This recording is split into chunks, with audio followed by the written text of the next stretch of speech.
भूमिका है उनको अपनी भूमिका स्पष्ट करनी चाहिए। आने वाले चुनाव के अंदर अगर नौजवान तबका या जो समाजी कारकुन है, समाजी नेता है, वो इसके अंदर एग्रेसिव होकर सामने आएंगे कि आप ये हमको दे, नहीं तो हमको वो नहीं करेंगे।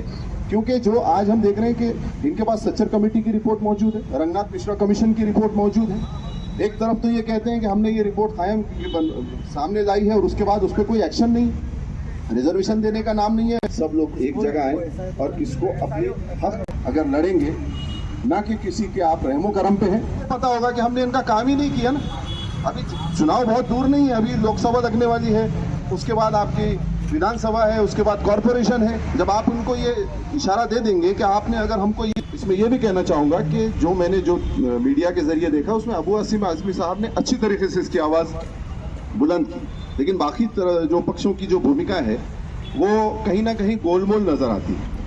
अब इसमें एक समाज के तौर पे हम लोगों को अपने कंसेप्ट क्लियर रखने चाहिए, अपनी लड़ाई को अपनी हक की लड़ाई समझ के लड़ना चाहिए, ना कि किसी के रहमो करम पे हम लड़ रहे हैं कि वो दादा कर देंगे, बाबा, भैया, नाना, काका।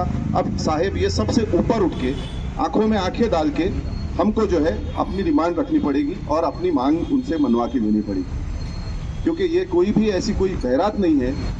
जैसी तरीके से समाज ने आमदारों से और नेताओं से, पार्टियों से ये कहा कि अगर हमको आरक्षण नहीं मिलता है तो आप हमारी बस्तियों में वोट लेने ना आए, तो उसी तरीके से ये कॉल पे होना चाहिए कि अगर ये महामंडल जो हम आपसे डिमांड कर रहे हैं, ये एस्टैब्लिशमेंट आप नहीं देते हैं, तो हमारी बस्तियों में आके हार पहनने के और भाषण करने के आपको फिर क्या हक मिलता है? अगर ये नहीं तो फिर बस्तियों में एंट्री नहीं। ये भी आपको एक भूमिका एग्रेसिव लेनी पड़ेगी अध्यक्ष साहब।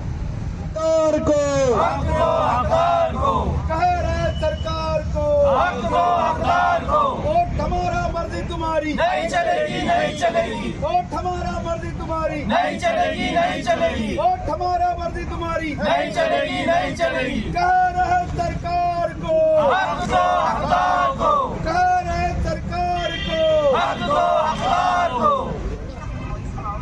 काय सांगाल, आज तुम्ही लाक्षणिक उपोषण करतायत, कसल्या मागण्या आहेत? हमारा ये लाक्षणिक उपोषण जो है तो सरकार का ध्यान आकर्षित करने के लिए हमने उपोषण रखे।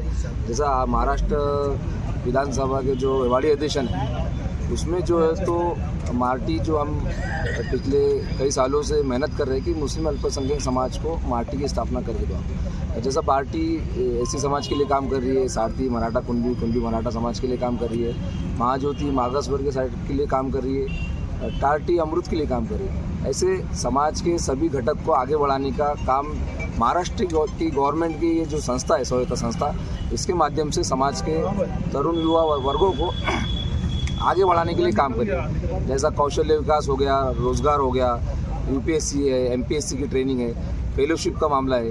फेलोशिप में जैसा आपने जो है तो बार्टी को 200 आंकड़ा निश्चित किया है, सारथी को 200 का आंकड़ा निश्चित किया है, महाज्योति को 200 का आंकड़ा निश्चित किया है, वैसे तो आप जो है तो मार्टी की स्थापना करके मुस्लिम अल्पसंख्यक समाज को 200 का आंकड़ा तय करें या 100 का आंकड़ा तय करें। तो आप जब मार्टी की स्थापना करेंगे तो उसका जो है तो वो आंकड़ा तय होगा।